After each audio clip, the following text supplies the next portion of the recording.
కాంగ్రెస్ ప్రభుత్వమే తెలంగాణలో వెలుగులు నింపేదనేది పచ్చి అబద్ధమన్నారు ఎమ్మెల్యే వంశకృష్ణ. అచ్చంపేట మాజీ ఎమ్మెల్యే గువ్వల బాలరాజు విమర్శలకు స్ట్రాంగ్ కౌంటర్ ఇచ్చారు. తెలంగాణను బీఆర్ఎస్ సర్వనాశనం చేసిందని, కరెంటు లేదు, నీళ్లు లేవన్నారు. పాలమూరు జిల్లాను దత్తత తీసుకున్నా అని చెప్పుకున్న కేసీఆర్ జిల్లాకు చేసింది శూన్యమన్నారు. బాలరాజు గతంలో హైదరాబాద్లో సెల్లార్ కాంట్రాక్ట్ తీసుకొని గుంతలు తవ్వడం, నల్లమల అడవుల్లో గుంతలు తోడి నిధులు కొల్లగొట్టడం తప్ప ఏమీ చేయలేదన్నారు. ఫోన్ ట్యాపింగ్ నేను చెప్పడం కాదు, అధికారులు చెప్పారు. ఏజెన్సీ అది కూడా తీస్తున్నాం. ఏదో అంటున్నావు కదా, దమ్ముంటే తీయరని. దమ్ము ఏ రకముందో చూపిస్తాం. నీవు చేసిన తప్పలని ఏం విడిచిపెట్టాము. నీవు ఎక్కడెక్కడ భూములు ఆక్యుపై చేసింది, ఎవరెవరిని బెదిరించింది, ఎవరెవరి దగ్గర భూములు గుంజుకున్నది, ఎంతమందిని కొట్టింది, ఎక్కడ గుంతలు తవ్వింది, ఇవన్నీ కూడా తీస్తాం.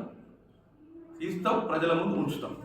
నీ ఎస్టీఎఫ్ 9 సంవత్సరాల సిడిఎఫ్, 1 సంవత్సరం ఎస్డిఎఫ్, దాని లెక్కలు కూడా తీస్తున్నా. ఇప్పుడే ఉలికిపడకు సోదరా, తీస్తాం. నీ లెక్కలు తీస్తాం. నేను కటకటాలకు తోలుతాం. ఏమి ఇబ్బంది లేదు.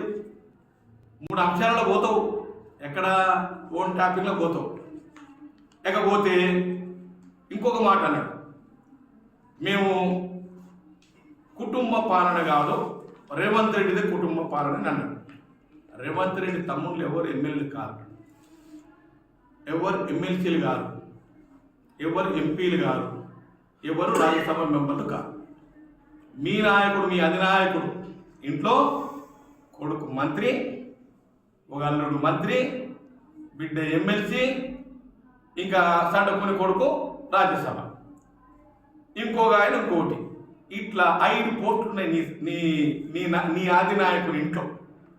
ఇవాళ నికాస్ అయినటువంటి తెలంగాణ ముద్దుబిడ్డ, నల్లమల్ల ముద్దుబిడ్డ, పెద్దలు రేవంత్ రెడ్డి గారిని మాట్లాడే హక్కు నీకు లేదు.